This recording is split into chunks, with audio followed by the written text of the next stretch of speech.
뉴스에 시작합니다. 저는 동정민입니다. 이재명 대통령 오늘도 5시간 생중계로 부처 업무보고를 진행했습니다.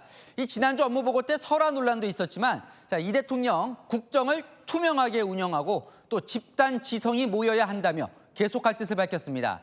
오늘 보건복지부 업무보고를 받았는데 지금 보시는 것처럼 각종 질문과 지시를 쏟아냈습니다. 먼저 건강보험 적용에 탈모와 비만 치료제 포함을 검토하라고 주문했습니다. 이 탈모는 이제 미용이 아닌 생존의 문제라는 건데 그러지 않아도 건강보험이 고갈인데 야당은 모퓰리즘이라며 즉석 지시로 시스템을 망가뜨린다고 비판했습니다. 첫 소식 최승현 기자입니다. 탈모도 병의 일부 아니냐. 그래서 젊은이들이 많이 쓴다고 하더라고요. 그거 혹시 검토해 보셨어요? 이재명 대통령이 보건복지부 업무보고에서 탈모 치료약에 대한 건강보험 적용 가능성을 물었습니다. 이제 약간 유전적인 요인으로 생기는 그런 탈모의 경우에는 건보급여는 하고 있지는 않은데 질병이라고 할 수 없고 유전적 요인에 의해서 생긴 속된 말로 대머리니까 안 해준다가 원리인 것 같군요. 미용적인 이유는 다른 부분도 건강보험 급여를 안 하고 있는. 이거 옛날에는 이걸 미용이라고 봤는데 요새는 생존의 문제로 받아들이는 것 같은데요. 검토는 한번 해보시면 좋겠어요. 이 대통령은 지난 2022년 대선 당시 탈모 치료 건강보험 확대 적용을 공약으로 내세웠습니다. 하지만 포퓰리즘 논란을 의식한 듯 올해 대선에선 공약에서 제외했습니다. 이 대통령은 비만 치료에 대해서도 건강보험 적용 확대 가능성을 검토하라고 지시했습니다. 요새 비만도 마찬가지인데 비만 치료는 보험 안 되죠. 네, 약제에 대해서는 아직 검토 중에 있습니다. 윤희숙 전 국민의힘 의원은 대통령 즉흥 지시로 탈모 우선순위를 암보다 높여야 하냐고 비판했습니다. 대통령이 이렇게 애들립으로 한마디씩 툭툭 던지면서 제도를 망가뜨려서는 안 됩니다. 국가 시스템을 존중하는 태도가 필요합니다. 국민의힘은 제도의 원칙을 송두리째 흔드는 발언이라며 이재명 대통령을 향해 모퓰리즘 멈추라고 비판했습니다. 채널A 뉴스 최승현입니다. 이재명 대통령 또 건강보험에 난임 부부를 대상으로 한 한의약 치료도 포함이 되는지 물었습니다. 의사 출신의 정은경 복지부 장관 사실상 난색을 표했습니다. 이어서 박자은 기자입니다. 이것도 한의사 업계에서 물어봐 달라고 한 건데. 네. 이재명 대통령이 난임 부부에 있어 한의학도 처방할 수 있지 않냐고 질문합니다. 네, 한의학 분야에서도 난임 지원 사업을 하고 있습니다. 그것도 보험 처리가 돼요? 국가 지원이 있어요? 의사 출신의 정은경 장관은 한의학 난임 시술의 보험 처리에 사실상 난색을 표합니다. 한의학 쪽은 보험 급여는 되고 있지 않습니다. 이제 이게 객관적으로 과학적으로 입증하기는 좀 쉽지는 않아서 이제 누구나 인정할 수 있는 효과를 좀 더 보여주시는 게 필요할 것 같습니다. 난임 한의학 치료는 양방과 한방 사이에 치열하게 이해관계가 다른 분야입니다. 한의사 업계는 국가 지원뿐만 아니라 의료보험까지 적용돼야 한다는 입장이지만 대한의사협회는 과학적 근거가 없는 치료를 국가가 지원할 수 없다며 결사반대하고 있습니다. 채널A 뉴스 박자은입니다. 이재명 대통령의 이런 처음 보는 생중계 업무 보고에 야당에서는 만기 칠람이다, 거칠다 비판도 나오는데요. 대통령은 계속 하겠다는 뜻을 명확히 했습니다. 오히려 넷플릭스보다 재밌다는 얘기도 있다며 자원관들을 향해 송곳 질문을 쏟아냈습니다. 조민기 기자입니다. 약간 긴장되죠? 또 무슨 폭탄이 떨어질까. 생중계 업무보고 시작부터 송곳 질문을 예고한 이재명 대통령. 국민적 관심이 높아진 점을 강조했습니다. 저한테 메시지 요새 엄청 많이 옵니다. 최근에 한 이틀 했더니 막 이것도 물어봐 주세요. 저것도 물어봐 주세요. 요새 넷플릭스보다 더 재밌다는 소리 있던데. 하지만 곧바로 긴장감이 감돕니다. 진짜 문제는 모르는데 아는 척하는 거예요. 그럼 판단이 왜곡됩니다. 그건 더 나쁜 거죠. 그건 못된 겁니다. 본격적인 업무보고에선 질문 세례를 쏟아냈습니다. 현실은 지금도 몇 시간씩 뺑뺑이를 돌다가 죽잖아요, 이 길에서. 그거 어떻게 할 거냐고요. 그러니까 적정 치료병원을 찾아주는 것을 구급대원이 개별로 하는 게 어렵고. 아니, 지금은 그래서 어떻게 할 거냐고요. 그러니까 지금도 벌어지고 있는 현상이잖아요. 네네. 네. 그럼 대책이 뭐예요? 질타와 칭찬을 넘나듭니다. 참, 제가 잘못 기소유예하고 집행유예를 지금 구별을 못하잖아요. 그 신안군의 무슨 이거 담당 국장이 엄청 똑똑한 것. 그 아예 데리다가 한번 쓰든지 그것도 검토해 보십시오. 최근 환단고기 발언 논란을 의식한 듯 신중한 모습도 보였습니다. 내가 요새 뭐 말만 하면 꼬투리를 잡아가지고 해서 내가 이게 자꾸 전제를 달게 돼 말이야. 내 얘기가 아니고 누가 이런 얘기 하더라 그 말이야. 이 대통령은 내일 산업통상부, 행정안전부 등에 대한 생중계 업무 보고를 이어갑니다. 채널A 뉴스 조민기입니다. 지난주 업무 보고에서 이재명 대통령에게 공개 질타를 받았던 이학재 인천공항공사 사장. 민주당의 사퇴 압박까지 받고 있는데요. 이 사퇴 생각 없다고 일축하며 오늘 기자들과 만나 대통령 지시에 반박했습니다. 조현진 기자입니다. 내년 6월까지 임기가 남아있는 이학재 인천국제공항공사 사장. 기자들을 만난 자리에서 여권의 사퇴 압박 등의 질문에 선을 그었습니다. 제가 임기가 정해져 있는 그런 자리이기 때문에 저는 다른 생각은 여태까지 해보질 않았습니다. 직접적으로 거취를 표명하라 연락받은 적 없고 크게 의식하지 않고 있다고도 했습니다. 책 사이에 달러를 끼워 해외로 반출하는 책갈피 달러 논란으로 이재명 대통령에게 질타를 받은 것에 대해서도 입을 열었습니다. 예, 이번에도 저희가 검색을 해갔고요. 그래서 그것이 적발이 돼갖고 세관으로 넘겨. 참 말이 기십니다. 가능하냐 안 하냐 묻는데 자꾸 옆으로 세요. 전수조사를 하라는 이 대통령의 지시는 현실적으로 불가능하다는 입장을 굽히지 않았습니다. 엄청난 혼란이 있을 거고요. 전 세계적으로도 또 그런 사례도 없고 공항 운영 때문에 안 되는 거고 또 그거는 여객들에게 굉장한 불편을 끼치는 거이기 때문에. 공개 질타에 대한 논란이 커지자 대통령실은 잘하라고 얘기를 한 거라며 해명하면서도 불쾌감을 감추지 않았습니다. 그럼 그때 얘기를 제대로 하지. 그 뒤에다가 그냥 SNS에다가 올리는 거는 공직자로서 그거는 맞는 겁니까? 이건태 민주당 의원은 대통령 지시를 따르지 않을 거라면 자리를 내려놓으라며 공개적으로 요구하고 나섰습니다. 채널A 뉴스 조현진입니다. 안인 기자, 정치부 이남희 사임 기자 나왔습니다. 와, 대통령 지금 업무 보고가 방금 전에 끝났어요. 6시 반쯤 넘어서 네, 5시간 동안 계속 생중계로 진행이 됐는데 완전히 처음 보는 방식이에요. 맞습니다. 이재명 대통령 스스로도요, 전혀 없던 새로운 형태의 업무 보고라고 할 정도니까. 그렇습니다. 그 과거 부처 업무 보고 과정 제가 살펴보면요. 부처가 한 해 동안 어떤 일을 하겠습니다. 이렇게 보고를 올리면요. 보통 대통령이 그걸 듣고 이렇게 갑시다라고 방향을 결정합니다. 이후 브리핑에서 대통령이든 부처든 관련 내용을 설명을 하거든요. 그런데 이재명 정부 들어서 확 달라졌습니다. 대통령이 결정을 하는 대신요. 국민 대신 물어본다면서 폭풍 질문을 쏟아내는 겁니다. 게다가 이 과정을 사상 처음으로 생중계하는 겁니다. 그러니까 국민 대신 묻는다고 하면서 막 질문을 하니까 사실상 어떤 질문을 할지 아무도 모르는 거예요. 그러면서 오늘 나온 얘기가 이 탈모약을 건강보험에 적용하는 이 부분이 나오면서 좀 논란이 되는 거예요. 맞습니다. 그 논란이 되는 이유가 있는데요. 이재명 대통령도 3년 전 대선 때 공약으로 검토를 했었다가 건강보험 재정 우려로 공약집엔 넣지를 않았거든요. 탈모 인구요 1,000만 명으로 추산됩니다. 그런데 건강보험 적자 규모 지난해 기준으로 11조 4천억 원에 이릅니다. 1,000만 명에게 모두 혜택 돌아가면 얼마나 좋겠습니까? 그런데 탈모보다 희귀병에 우선순위 둬야 한다는 지적이 나오거든요. 오늘 이 발언 때문에 당장 의료계 또 중증 질환 환자들 사이에서는요. 암 환자도 제대로 지금 그 지원 못 받고 있다면서 우려의 목소리가 나오더라고요. 일단 뭐 검토를 해봐라 이런 지시긴 하니까요. 자, 비만 치료제 얘기도 또 새로 나왔어요. 그러니까 대통령이 이제 청년들 얘기하면서 비만 치료제 역시도 건보 혜택 덜 받는 청년층 대신해서 이제 대통령이 묻는다 이런 취지로 그 얘기를 이어가더라고요.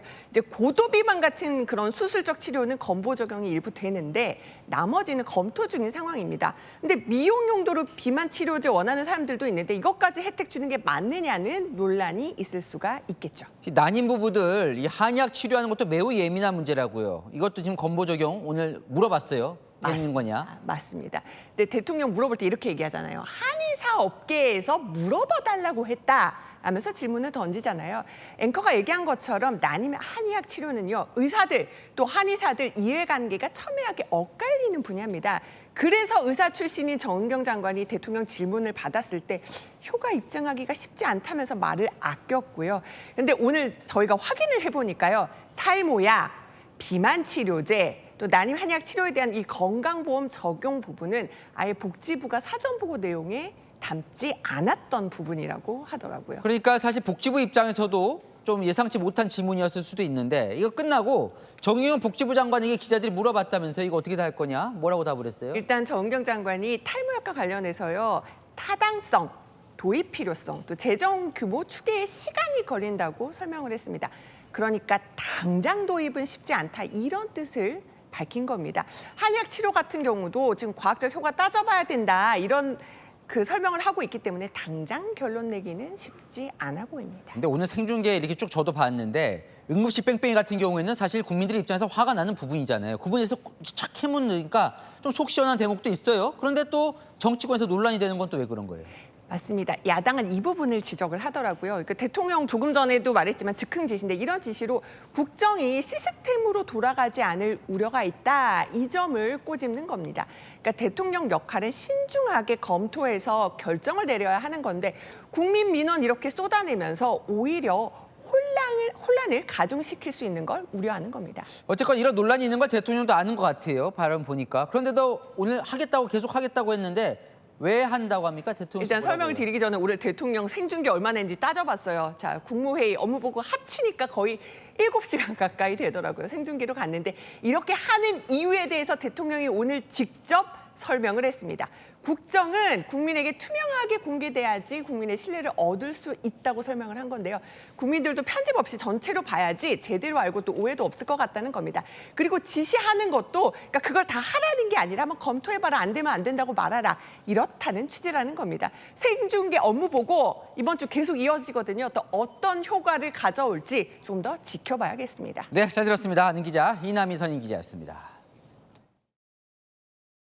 네, 통일교로부터 금품을 지원받은 혐의를 받는 임종성 전 더불어민주당 의원. 지난해 천정군 카페에 들른 게 전부라고 해명했죠. 그런데 임 전 의원이 과거 통일교가 설립한 단체의 한국 의장을 맡고 행사에도 참석해 한학자 총재의 업적을 치켜 세웠던 사실이 확인됐습니다. 김지윤 기자의 단독 보도입니다. 대형 연회장 안에 사람들이 빼곡합니다. 한학자 통일교 총재가 창시자인 천주평화연합 UPF의 신임 회장 취임식 모습입니다. 행사 사진에는 윤영호 전 통일교 세계본부장의 모습도 보입니다. 그런데 이 행사의 다른 사진에는 당시 현역 의원이었던 임종성 전 민주당 의원이 찍혔습니다. 임 전 의원은 이날 축사를 맡아 한학자 총재님에 의해 창설된 UPF는 한반도 평화 통일을 위해 많은 일을 해왔다고 하고 자신을 IAPP 한국 의장이라고 소개했습니다.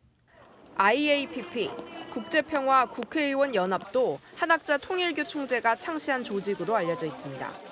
임 전 의원이 이 단체의 직책을 맡았다고 밝힌 사실은 처음 드러났습니다.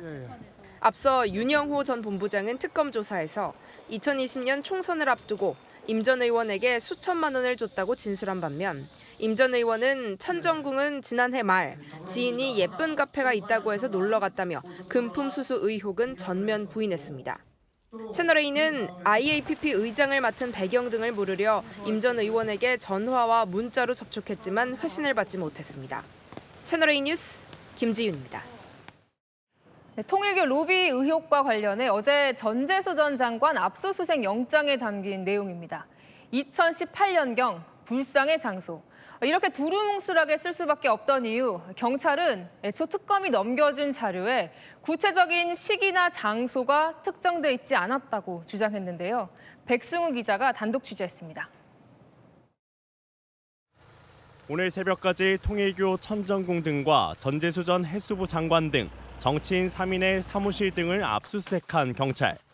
압수수색 영장에는 금품 수수가 이뤄진 구체적 시점과 장소 등은 적시하지 못한 걸로 전해졌습니다. 전 장관 영장에도 2018년경이나 불상의 장소 등 구체적이지 않은 표현이 많았던 겁니다. 경찰이 특검에서 받은 수사 보고서에도 시점이나 장소 등은 구체적으로 적혀 있지 않았던 걸로 알려졌습니다.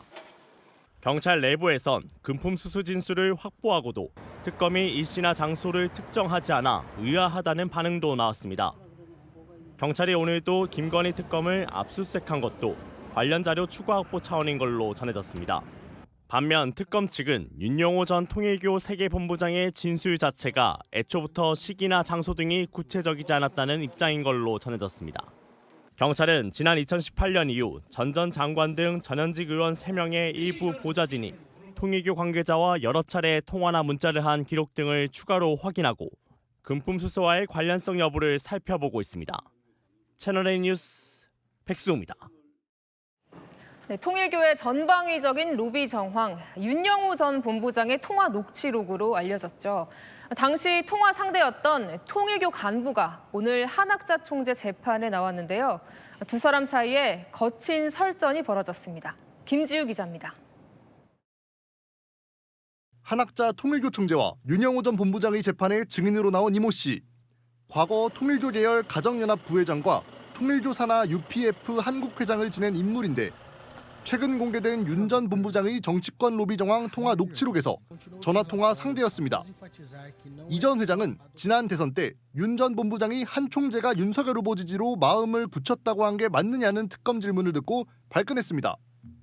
이건 물귀신 작전이라며 한 총재가 지시하지 않은 윤 전 본부장의 개인 일탈이 이 사건 본질이라고 주장했습니다. 피고인석에 있던 윤 전 본부장도 발언 기회를 얻어 맞받아쳤습니다. 물귀신이라는데 저는 개그 콘서트 같다며 지난 기일부터 증인들을 보면 팩트를 말해야 하는데 진술 앞뒤가 안 맞는다고 지적했습니다. 그러면서 어머님인 한 총재의 지시라고 하는 게 클리어하다라며 통일교의 정치권 로비가 자신이 독단적으로 할 수 없는 일이라고 강하게 반박했습니다. 채널A 뉴스 김지우입니다. 네, 국민의힘은 오늘 통일교 특검 법안 내용을 공개했습니다. 핵심은 특검 추천에 민주당은 빠지라는 겁니다. 내란 특검, 김건희 특검 후보 추천 때 국민의힘이 걸려 있다고 뺐으니 민주당 인사가 걸린 이번엔 민주당 빼자고요. 성혜란 기자입니다. 국민의힘이 오늘 공개한 통일교 특검 법안의 큰 뼈대는 국민의힘이 특검 후보를 추천하는 겁니다. 대통령이 속하지 않은 교섭단체가 후보자를 추천하도록 하고 내란 특검 등 3특검 때 민주당이 국민의힘을 후보 추천해서 배제했던 사례를 되돌려주는 셈입니다. 특검에 대해 대통령이 소속된 정당이 추천권을 갖게 된다라고 하면 이것을 납득할 수 있는 국민은 없을 것입니다. 전재수 전 장관 등 금품 수수 의혹 기간이 2018년이라 공소시효 만료가 우려된다며 공소시효를 정지시키는 내용도 담겼습니다. 민주당은 물타기 공세라며 특검 자체를 받을 수 없다고 했습니다. 국민의힘에서의 그 특검 요구에 대해서는 일고의 가치가 없다라고 다시 명확하게 말씀을 하셨습니다. 국민의힘은 개혁신당과 이르면 내일 회동해 특검법 단일안을 논의합니다. 아니 이게 어떻게 물타기입니까? 그런 게 원래 윤석열 대통령의 전형적인 논리거든요. 검찰이 수사해서 무혐의 는 도이치모터스를 왜 건드리냐. 결국 그러니까 정권 잡고 나서 윤석열이 되어가는 겁니다. 채널A 뉴스 성혜란입니다. 윤석열 전 대통령 재판이 첫 번째 1심 선고 날짜가 확정됐습니다. 다음 달 16일, 이 구속기한 만료가 1월 18일, 이틀 전에 재판이 열리는 거죠. 그래서 이 1심 선고가 매우 중요해졌는데 이 특검은 반기고 윤석열 전 대통령 측은 반발하고 있는데요. 그건 또 왜인지 유준희 기자가 전합니다. 윤석열 전 대통령의 체포방해와 국무위원 심의 의결권 침해 재판 1심 선고일이 다음 달 16일로 잡혔습니다. 윤 전 대통령이 받고 있는 6개의 형사재판 중 처음으로 1심 결론이 나오는 겁니다. 재판부는 1심 선고를 기소 6개월 내에 하도록 한 내란특검법을 따랐다는 설명입니다. 윤 전 대통령은 1심 선고 이틀 뒤인 1월 18일 구속기한 만료를 앞두고 있었습니다. 구속기한 만료에 대비해 일반 이적죄로도 구속영장을 청구한 내란특검은 선고 일정을 반겼습니다. 구속기간 내에 선고를 결정해 주신 재판부의 결정에 감사의 말씀을 드립니다. 반면 윤 전 대통령은 내란 우두머리 재판 선고가 먼저여야 한다고 주장했습니다. 특검법상의 재판 기간 이 제한이라는 규정이 그래서 실체 진실 확보라든지 공정한 재판이라고 하는 것에 우선할 수는 없고. 재판부는 비상계엄이 내란인지 여부는 이 재판 쟁점이 아니라며 선을 그었습니다.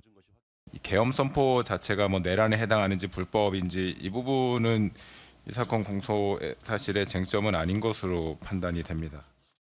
재판부는 오는 26일 특검의 구형과 윤 전 대통령의 최후 진술을 들을 예정입니다. 채널A 뉴스 유주은입니다.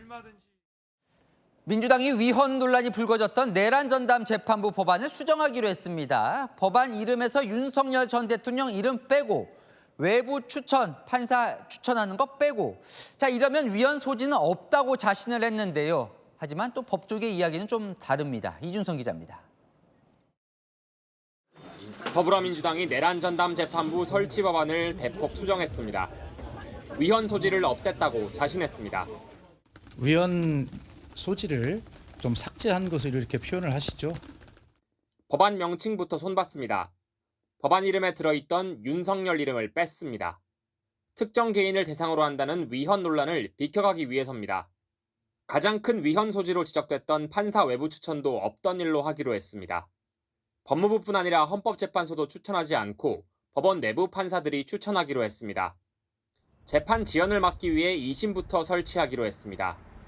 하지만 법조계에선 위헌 소지가 여전하다는 지적도 나왔습니다. 윤진수 서울대 로스쿨 명예교수는 내부인가 외부인가의 문제가 아니고 사후적으로 전담재판부를 만드는 것 자체가 위헌이라고 우려했습니다. 사건 발생 이후에 사건을 재판하기 위해서 재판부를 인위적으로 구성하면 법원 내부의 세력을 동원해서 구성하는 것도 그 자체 위헌이다. 국민의힘은 입맛에 맞는 재판부를 만들겠다는 재판부 쇼핑일 뿐이라며 사법권 침해라고 지적했습니다. 채널A 뉴스 이준성입니다. 이진우 전 수도방위 사령관, 이 계엄 당일 윤석열 전 대통령이 본회의장에서 둘러엎고 나오라며 의원 체포 지시를 했었다고 예전 재판 때 말했었는데요. 돌연 그 증언을 번복했습니다. 매일 TV를 보면서 조사를 받다 보니 상상으로 이야기했던 것 같다고요? 그럼 언제 말이 진실일까요? 송정현 기자입니다. 윤석열 전 대통령 재판에 증인으로 나온 이진우 전 수도방위 사령관. 계엄 당일 정치인을 체포하라고 한 사람은 없었다고 증언했습니다. 대통령이 끌어내라면서 체포하라는 말도 했다. 근데 나중에 보니까 전혀 아니에요. 체포하고 끌어내라는 말을 자신이 한 건데 대통령 말처럼 진술했다는 겁니다. 우리 병력 건들면 체포한다고 말하고 끄집어내라고 한 게 제가 말해놓고 대통령이 말한 것 같이 제가 얘기했어요. 총 발로 부수고 들어가라는 말을 들었지만 본회의장을 지칭한 건지는 기억이 안 난다고 했습니다. 저는 본회의장이라는 얘기는 기억이 안 나고요. 제가 이 얘기를 듣고 지시했던 부하도 국회 본청이라고 들었다고 얘기. 앞서 군사법정과 검찰 조사에선 윤 전 대통령의 체포 지시를 들었다고 했던 증언 진술과 배치되는 말입니다. TV를 많이 봐서 기억이 왜곡됐다고 주장했습니다. 12월 4일 이후에 제가 거의 20 이상을 매일 TV를 보고 매일 조사받고 하다 보니까 제가 그렇게 상상을 하는 거예요. 공황장애 약을 먹고 있다고 호소하기도 했습니다. 제가 한 3년 동안 공황장애 약을 먹고 있습니다. 그게 뭐 어떤 영향을 주는지 모르겠는데 그런 게 제가 좀 있다. 혹시 그 재판 진행 중에 좀 불편하셔서 조금 쉬고 싶으시면 네네. 저한테 편하게 말씀을 주십시오. 알겠습니다. 약간 좀 쉬었다가 있으면 좋겠다라든지. 내란 특검팀은 검찰 조사 때 진술 강요는 없었다고 했고 이전 사령관도 강요가 없었던 건 인정한다고 말했습니다. 채널A 뉴스 송정현입니다. 이호선 국민의힘 당무감사위원장 이런 무시무시한 글을 SNS에 올리더니 친한계 김종혁 전 최고위원에게 당원권 정지 2년이라는 중징계를 권고했습니다. 자기 정치를 위해 당을 희생양 삼았다고요. 이 친한계는 반발했습니다. 김민곤 기자입니다. 국민의힘 당무감사위원회가 김종혁 전 최고위원에 대해 당원권 2년 정지 중징계를 권고했습니다. 국민의힘을 북한 노동당에 비유했습니다. 당원에 대한 모욕적 표현을 하였습니다. 당원을 망상 바이러스를 퍼뜨리는 사람들. 당내 토론장이 아닌 외부 언론에서 반복 주장했다며 건강한 비판이 아니라 낙인 찍기란 판단입니다. 자신의 정치적 입지를 강화하기 위해서 자기 당을 희생물로 삼는 자기 정치의 전형적인 사례에 해당한다고 보았습니다. 김 전 최고위원은 인정할 수 없다며 이호선 위원장과 장동혁 대표 모두 책임지라고 했고 친한계 한지아 의원도 불편한 목소리를 침묵시키려는 의도라고 비판했습니다. 어제 이호선 위원장이 올린 글도 친한계 반발을 샀습니다. 들이받는 버릇을 가진 손은 돌로 쳐 죽을 것이라 올린 건데 한동훈 전 대표는 민주주의를 돌로 쳐 죽을 수 없다고 했습니다. 장 대표가 오늘 중도 확장을 시사하는 발언을 했지만 퇴색됐다는 평가가 당내에서 나옵니다. 진영 논리에 갇히지 않도록 너무 극단적인 생각에 갇히지 않도록 저를 다시 돌아보고 최종 징계는 윤리위에서 정해지는데 위원장직은 공석인 터라 최종 결정까지는 더 걸릴 전망입니다. 채널A 뉴스 김민곤입니다. 대장동 민간업자들이 동결됐던 재산 찾기에 나섰습니다. 이 법원에 검찰이 묶어둔 재산을 풀어달라고 요구한 건데요. 자, 한편 이 성남시는 성남시 나름대로 이들이 재산 못 가져가도록 속속 가압류를 걸고 있죠. 자, 그럼 이들 재산 어떻게 되는 걸까요? 이기상 기자가 보도합니다. 대장동 민간업자 김만배, 남욱 씨가 동결돼 있는 자신들의 재산을 풀어달라고 요청했습니다. 이달 초 서울 고법에 몰수 및 부대보전 취소 청구를 제기한 겁니다. 앞서 검찰은 이들을 이해충돌방지법 위반으로 기소하면서 2천억 원 상당의 범죄 수익을 몰수하거나 추징 보존했습니다. 유죄가 확정되면 환수할 수 있도록 빼돌리거나 처분 못하도록 동결시킨 겁니다. 하지만 1심 재판부가 추징금은 473억 원만 인정하고 검찰이 항소까지 포기하면서 473억 이외의 재산을 묶어놓기가 어려워졌습니다. 이에 반발한 성남시가 민간업자 재산 5,173억 원에 대해 가압류나 가압류 직전 단계인 담보 제공 명령을 받아내자 민간업자들이 동결 해제를 서두르는 거라는 분석이 나옵니다. 이들 민간업자들의 재산 동결 해제 청구를 받아들일지는 대장동 개발 비리 의혹 2심을 맡은 서울 고법에서 결정하게 됩니다. 채널A 뉴스 이기상입니다. 방송미디어통신위원회 초대 위원장으로 지명된 김종철 후보자. 오늘 인사청문회 때 발언으로 온라인이 뜨거웠습니다. 청소년들 SNS 금지를 검토해야 한다는 발언. 학부모, 청소년 이해관계가 다를 수는 있을 텐데 워낙 논란이 거세지자 일단 한 발 물러섰습니다. 정현주 기자입니다. 호주에서는 지난 10일부터 만 16세 미만 청소년들은 인스타그램이나 틱톡 같은 SNS 계정을 만들 수 없습니다. 휴대폰 중독이나 유해 콘텐츠로부터 아이들을 보호하기 위한 결정입니다. 김종철 신임 방송미디어통신위원장 후보자는 인사청문회에서 청소년 SNS 규제 필요성을 언급했습니다. 호주 청소년 SNS 사용 규제 들으셨죠? 청소년의 SNS 과몰입이라거나 휴대폰에 너무 의존하게 되는 문제. 우리 정부는 검토해 봐야 되지 않을까요? 너무나 당연하게 해야 된다고 생각하고 청소년 보호 문제는 그 중요한 과제 중에 핵심 과제라고 생각을 해서 10대 청소년의 SNS 계정 금지 검토 소식에 온라인은 뜨거웠습니다. 학부모들은 미래를 위해 꼭 해달라며 환영하는 반응들이 많았습니다. 지금 초등학생 아이를 키우는 입장에서 사실 SNS상에 나오는 유해한 콘텐츠들이 항상 걱정이었는데 아이들을 보호할 수 있을 것 같아서. 하지만 인권 침해라는 청소년들의 반발도 컸습니다. 오히려 음지로 숨어들어 역효과가 날 거라는 의견도 나왔습니다. 아이들이 우회 경로를 통해서 이제 다른 경로로 접속을 하게 되고 그러면 이제 오히려 통제가 불가능해지기 때문에 방미통위는 논란이 커지자 당장 SNS 규제를 검토한다는 의미는 아니라며 부모의 콘텐츠 동의 권한 강화 등 대안을 모색할 것이라고 말했습니다. 채널A 뉴스 정현주입니다. 네, 오늘 현장 카메라는 길바닥에 버려진 양심을 따라가 봤습니다. 내 집에서 나온 쓰레기, 밖에 슬쩍 버리는 사람들, 곳곳에서 포착된 상식 밖의 행동을 정성원 기자가 취재했습니다. 설마 하는 마음으로 고무장갑을 낍니다. 정말 집에서 나온 쓰레기를 여기까지 들고 와서 버릴까요? 밑에 보면 이런 것도 나와요. 빵, 바나나 껍질, 빵 덩어리. 즉석밥 용기와 계란판은 의심에 확신을 심어줍니다. 이게 보통 여기서 나오기 힘든 계란 박스잖아요. 계란 박스가 여기서 나오긴 좀 힘들어 보이죠? 차 안에서 2시간 동안 쓰레기통만 바라봤습니다.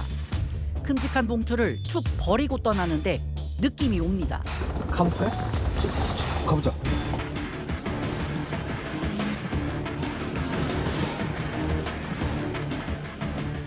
방금 쓰레기통에 쓰레기 버리셨죠? 네. 어떻게 하다가 나온 쓰레기인가요, 혹시?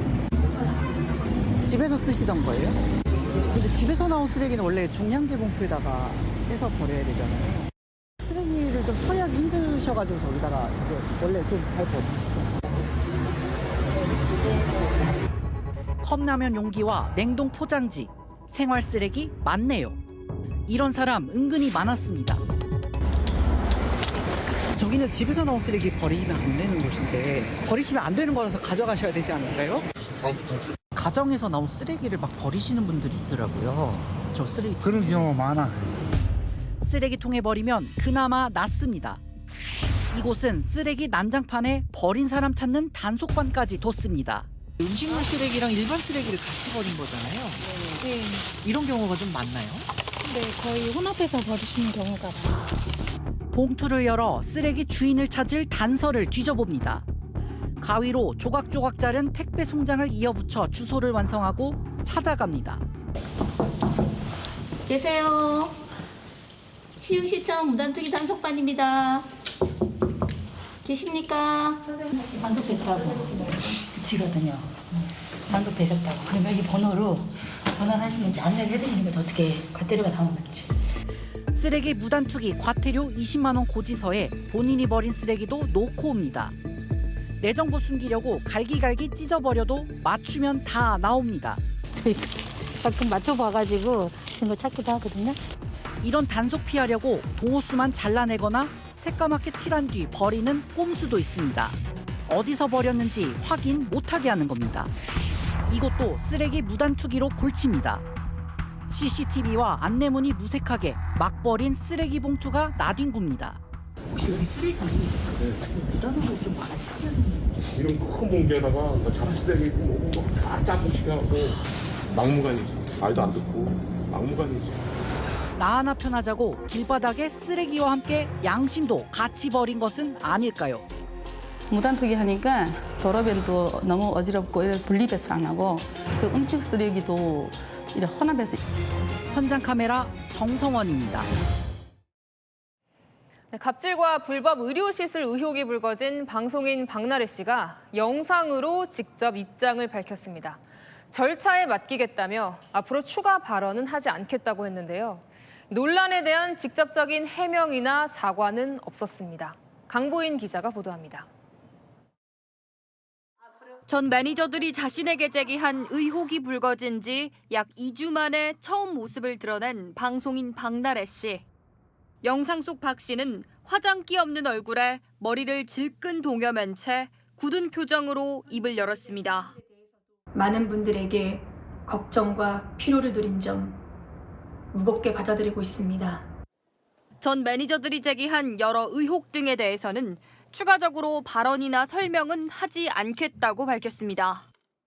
더 이상의 논란을 만들지 않기 위해 이 영상 이후로는 관련 말씀을 드리지 않도록 하겠습니다. 이분 24초 길이의 영상에서 사과도 의혹에 대한 구체적 해명도 없이 법적 절차를 밟겠다는 취지로 말을 아꼈습니다. 공식적인 절차를 통해 객관적으로 확인되어야 할 문제라고 판단하고 있습니다.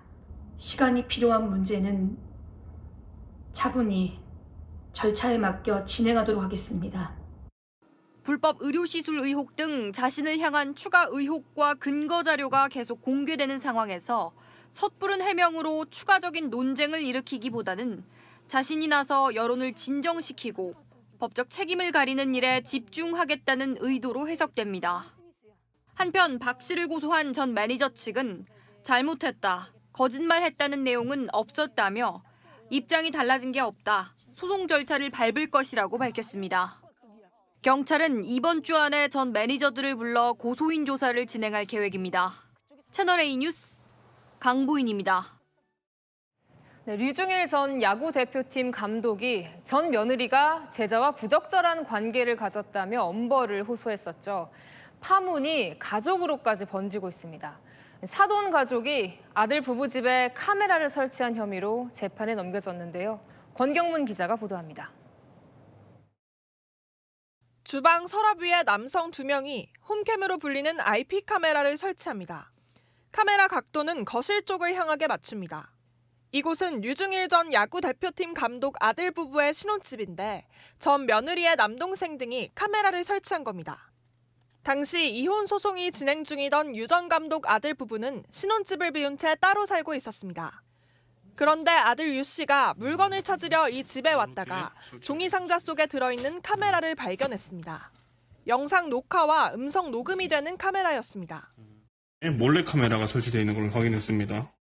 아들 류 씨는 전 처남이 감시 목적으로 자신의 동의 없이 들어와 몰래 카메라를 설치했다고 주장하며 전 처남과 전 부인을 경찰에 고소했습니다.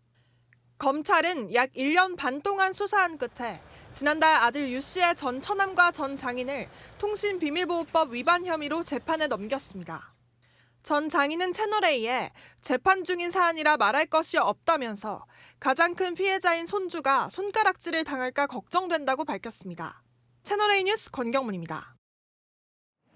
네, 운전 중에 반대 차선에서 차량이 불쑥 넘어온다면 얼마나 놀라겠습니까? 곳곳에서 이 거리낌 없는 위험천만한 역주행이 잇따르고 있습니다. 배영진 기자가 취재했습니다. 고가 도로를 달리는 차량. 차량이 달리는 도로는 뻥 뚫려 있지만 반대편은 차량들이 길게 줄을 섰습니다. 그런데 중앙선을 넘어온 차량 한 대가 가로질러 튀어나옵니다.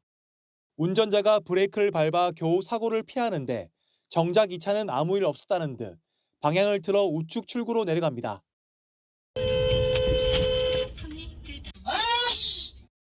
3차선 직진 차로를 달리던 승용차. 벼랑간 교차로에서 좌회전을 시도합니다. 옆 차선 차량이 경적을 울리자 중앙 분리대를 넘더니 맞은편 차선으로 넘어갑니다. 비상등을 켠 채 달리는 차량. 마주 오던 차량이 피하는 모습도 포착됩니다. 영상이 공개되자 해당 운전자들을 비판하는 목소리가 커지고 있습니다. 정상적으로 가는데 반대편 차로 온다 그러면은 정면으로 오는 차들이 부딪혔을 때의 그 충격력은 몇 배 이상 되는 건 사실입니다. 중앙선을 넘는 행위는 큰 사고로 이어지는 만큼 절대 금물입니다. 채널A 뉴스 배영진입니다. 영업이 끝난 식당에서 불이 났습니다.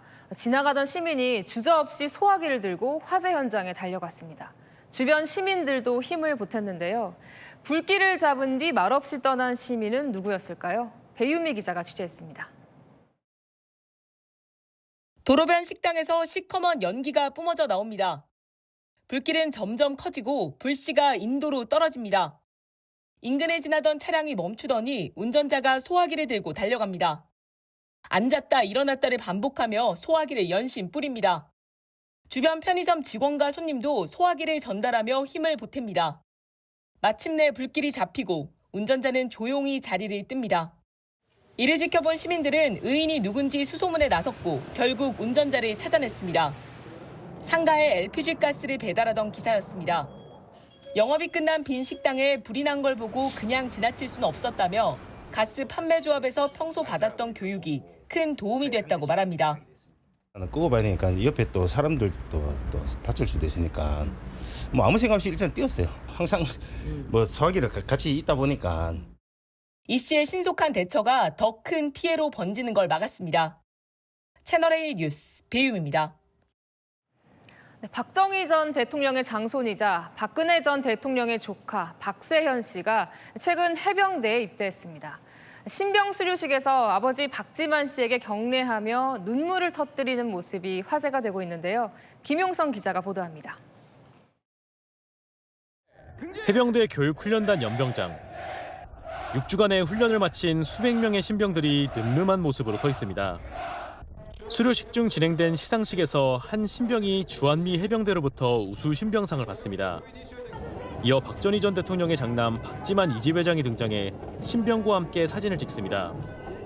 이날 상을 받은 해병 1323기 신병은 박 회장의 장남이자 박정희 전 대통령의 장손인 박세현 씨입니다. 수료식을 마친 박 씨는 아버지를 만나 해병 구호를 외치고 경례를 하는데 북차오르는 감정을 누르지 못하고 눈물을 터뜨립니다. 박 회장은 아들을 끌어안아 포옹했고 박 씨는 아버지에 안겨 눈물을 흘립니다. 수료식에는 박 회장과 어머니 서향희 씨가 참석했고 고모인 박근혜 전 대통령은 참석하지 않은 것으로 전해졌습니다. 오늘따라 날씨가 추워졌고 하니까. 미국 유학 생활을 하던 박 씨는 10월 말 해병대에 자원 입대했습니다. 아버지와 할아버지는 모두 육군 장교였지만 박 씨는 해병대를 택한 겁니다. 훈련소 기간을 포함해 18개월간 복무하게 되는 박 씨는 해병대 전방부대로 배치될 것으로 알려졌습니다. 채널A 뉴스 김용성입니다. 비정상적으로 근육량이 줄어드는 근감소증, 이 노인들 사망 위험까지 높인다는데요. 우리나라 노인 13%가 앓고 있는 이 병, 운동이 살 길입니다. 어떻게 예방해야 할지, 어떤 운동을 해야 하는 건지 김동아 기자가 알려드립니다. 의자에 앉아 다리를 들고 머리 위로 기구를 밀며 근육을 관리합니다. 근육이 이제 말랑말랑해지고 좀 빠진다라는 그런 것을 좀 느끼는 것 같아요.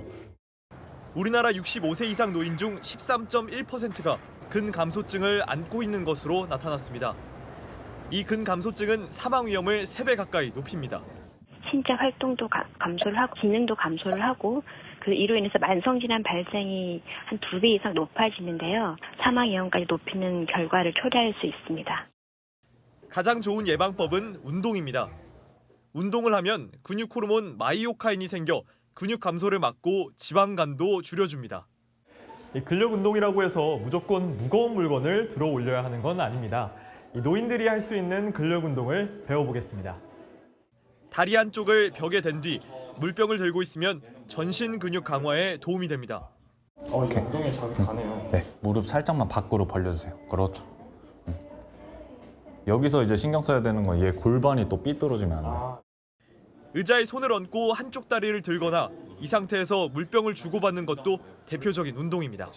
채널A 뉴스 김동아입니다. 나비 모양과 비슷해 나비약이라고 불리는 이 식욕 억제제. 의료용 마약 성분인 펜터민이 들어있어 중독 우려가 있는데 너무 쉽게 받는다는 지적이 있습니다. 제가 홍란 기자가 취재를 했는데요. 이제 정부가 관리에 나섭니다. 병원을 찾아가 식욕 억제제인 일명 나비약 처방을 물어봤습니다. 과거 처방 이력 확인 없이 가능하다는 답이 돌아옵니다. 기간이 안 잡히면 처방은 받을 수 있어요. 다른 병원도 비슷한 답변입니다.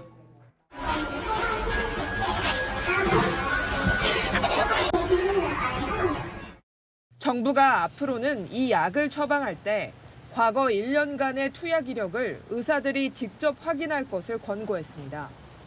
마약류 성분이 들어간 약인 만큼 오남용을 막겠다는 겁니다.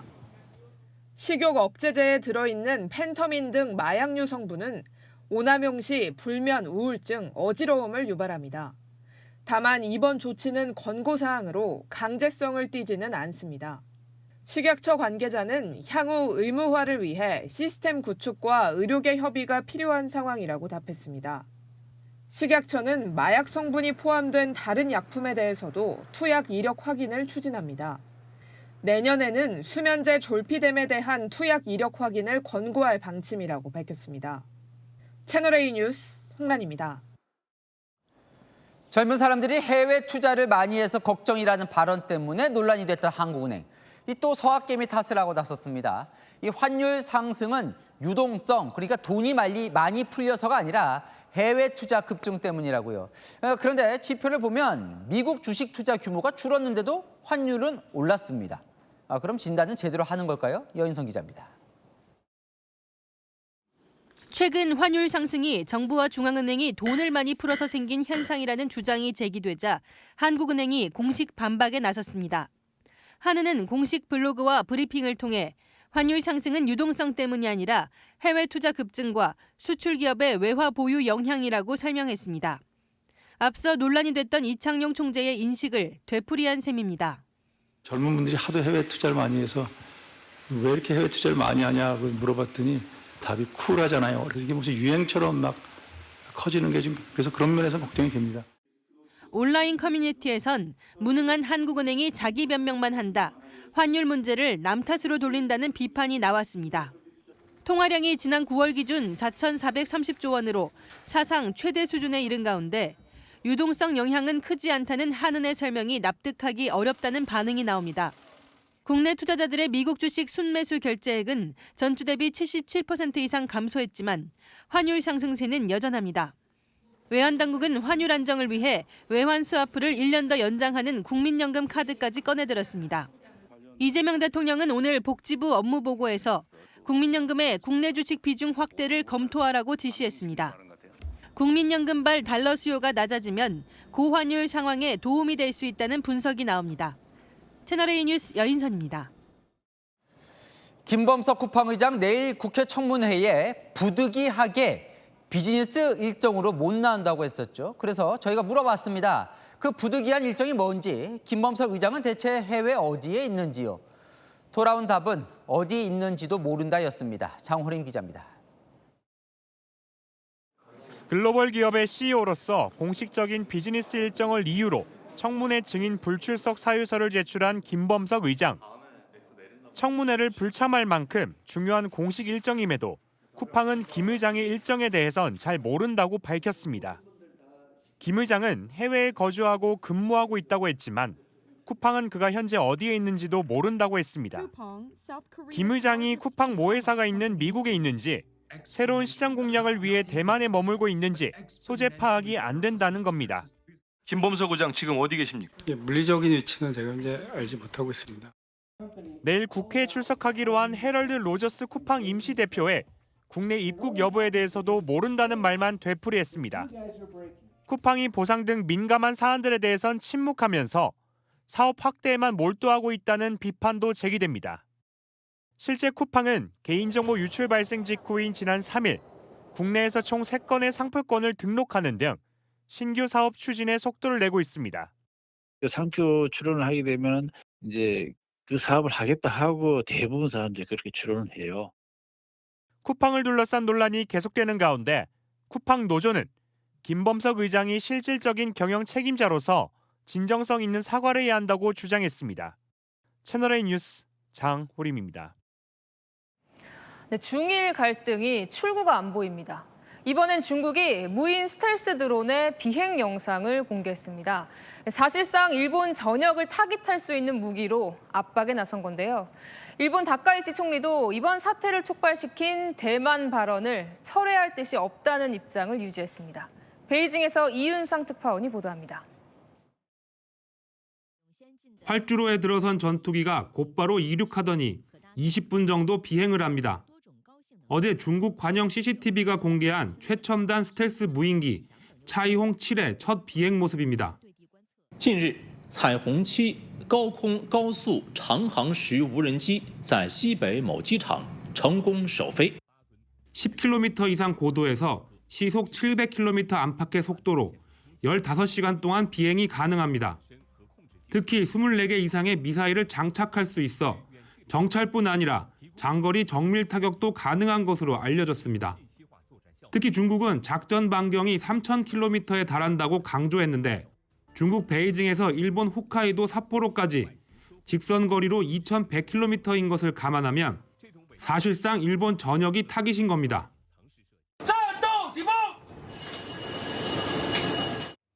중국 해군은 일본과 필리핀의 방위 협력 강화에 맞서 남중국해 훈련 장면을 공개하고 함포 사격을 통해 전투력을 과시했습니다.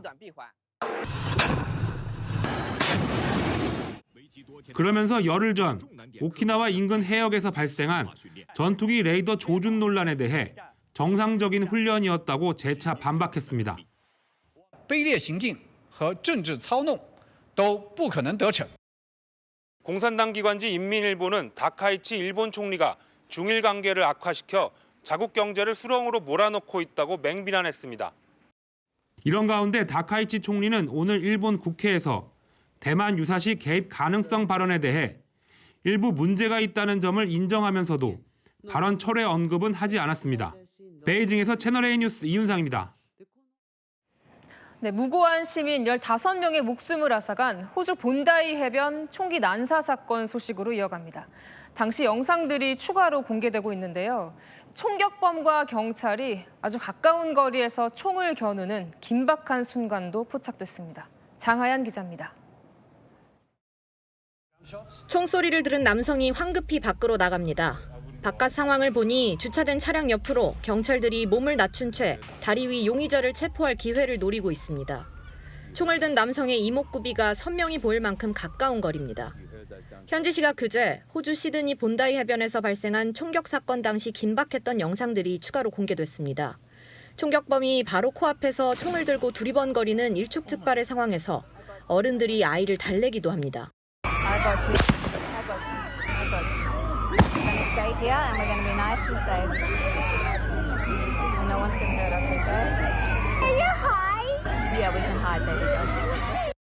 총소리에 한순간에 사람들이 일제히 반대쪽으로 도망치는 모습도 해변 CCTV에 포착되기도 했습니다. 범인을 체포하는 과정에서 총격범과 같은 검은 옷을 입은 무고한 시민이 제압당하기도 하고 한 시민은 화가 난 채로 범인에게 발길질을 하는 등 혼란스러웠던 모습도 보입니다. 호주 경찰 당국은 이번 총기 난사 사건이 급진 무장단체 이슬람 국가 이른바 IS를 추종하는 부자에 의해 자행된 테러라고 규정하고 구체적인 동기와 수법 등에 대해 수사를 이어가고 있습니다. 채널A 뉴스 장하얀입니다. 네, 이 사진 어딘가 어색하진 않으십니까? 김주애가 김정은 위원장보다 앞서 걷고 있습니다. 북한에선 누구도 김 위원장을 앞서 걸을 수 없는데 딸 주애는 예외인가 봅니다. 북한이 공개한 이런 사진 우연은 아닐 텐데요. 여기 담긴 의도는 뭔지 이현재 기자가 취재했습니다. 지방 공장과 쇼핑몰 시찰에 나선 김정은 북한 국무위원장. 김 위원장 곁에 딸 주애가 따라다닙니다. 김 위원장과 손을 잡고 가기도 하고 생산된 식품을 같이 들여다보기도 합니다. 주애는 김 위원장이 등장하는 장면 대부분에 함께 등장하는데 김 위원장보다 앞서 걷는 모습이 포착되기도 했습니다. 반면 6개월 만에 등장한 부인 리설주 여사는 멀찍이 떨어져 있거나 카메라를 피했습니다. 북한이 오늘 평양 외곽공장과 쇼핑몰 준공식의 영상과 사진을 공개했는데 김 위원장이 등장한 사진 37장 중 주애가 나온 사진이 33장이나 됐습니다.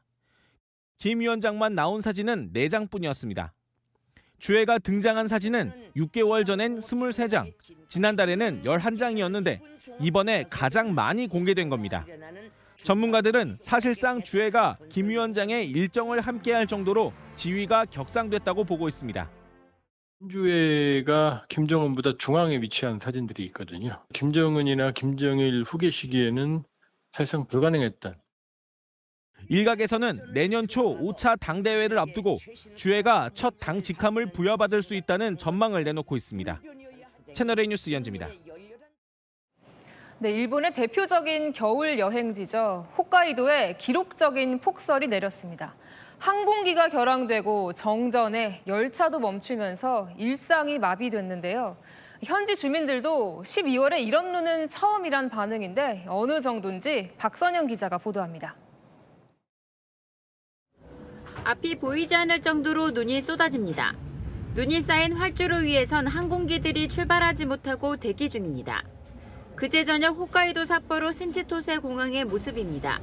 당시 30cm가 넘는 폭설이 내려 항공기들은 줄줄이 결항됐습니다. 주변 지역도 마찬가지입니다. 달리는 차량을 향해 앞이 보이지 않을 정도로 눈발이 거세게 몰아치고 동네 곳곳은 집 지붕까지 눈이 쌓여 온통 하얗게 변했습니다. 한국인들도 즐겨 찾는 일본 대표 관광지 홋카이도에 이틀 동안 폭설이 내려 도시 곳곳이 마비됐습니다. 특히 오호츠크의 연안 등 홋카이도 동북 지역에 많은 눈이 내렸는데 아바시리 엔가루초 등에선 하루 적설량이 평년의 2배 수준인 80cm를 넘기도 했습니다. 本格的に降るのは1月に入ってから。にこんなに多く降るのは久しぶりな感じだったもんですから。多分それでみんな同じように面食らってたと思う。 주요 지역 교통도 마비됐습니다.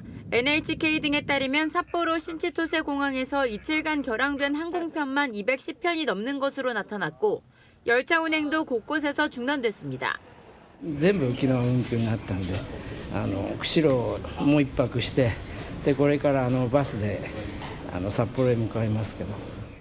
오늘은 눈발이 잦아들었지만 정전 등 여전히 피해가 복구되지 않은 지역이 적지 않습니다. 채널A 뉴스 박선영입니다.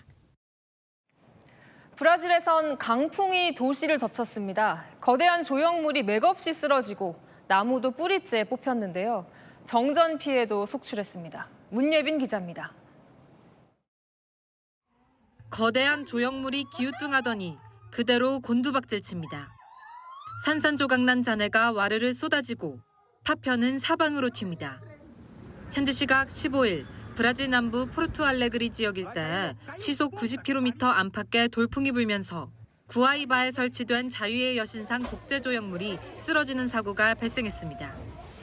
브라질에서 강풍과 폭우로 인한 피해가 잇따르고 있습니다. 나무가 휘청이다 뿌리째 들려 그대로 나뒹굴고 비까지 거세게 내려 도로는 순식간에 물길이 됩니다. 브라질 주요 지역 공항에선 항공기 결항이 이어졌고 일부 지역에선 정전 피해도 발생했습니다. 비행기가 한쪽으로 꺾인 채 비스듬히 하강하더니 속도를 못 줄이고 그대로 바닥에 곤두박질칩니다. 굉음과 함께 불길이 치솟고 검은 연기가 하늘을 뒤덮었습니다. 현지 시각 15일 멕시코에서 공항으로 향하던 소형 전용기가 인근에 추락해 탑승자 10명 중 현재까지 7명이 숨진 것으로 전해졌습니다. 항공기는 착륙을 시도하다 건물 지붕 등을 들이받고 추락한 것으로 알려졌습니다. 한 남성이 갑자기 주먹질을 합니다. 머리를 내리치고 발길질을 하는 등 뒤엉켜 몸싸움을 벌입니다. 속옷만 걸친 남성은 누군가에게 붙들려 끌려가고 현장은 고함과 소란으로 가득합니다. 지난달 프랑스 서부 낭트 교도소에서 재소자들이 집단 난투극을 벌여 최소 5명이 다쳤습니다. 현지에선 경보가 울렸는데도 교도관들의 제압이 늦었다는 지적이 이어지고 있습니다. 채널A 뉴스 문예빈입니다. 내일도 추위 걱정은 없습니다. 다만 불청객 미세먼지가 기승입니다. 내일 아침 서울 2도로 오늘과 비슷하고요. 낮에는 7도로 오늘보다 3도 더 높습니다. 당분간 큰 추위 없습니다. 평년 이맘때 아침 기온 영하 4도였는데요. 아침에도 대체로 영상권이고요. 낮에는 10도 안팎까지 오릅니다. 하지만 공기질이 좋지 않습니다. 내일 수도권 등 중서부는 종일 나쁨, 그 밖 전국도 한때 나쁨 단계입니다. 내일부터 금요일까지 동해안에 눈이나 비가 이어지고요. 토요일 전국적으로 비가 내립니다. 날씨였습니다. 뉴스에 마칩니다. 시청해주셔서 감사합니다.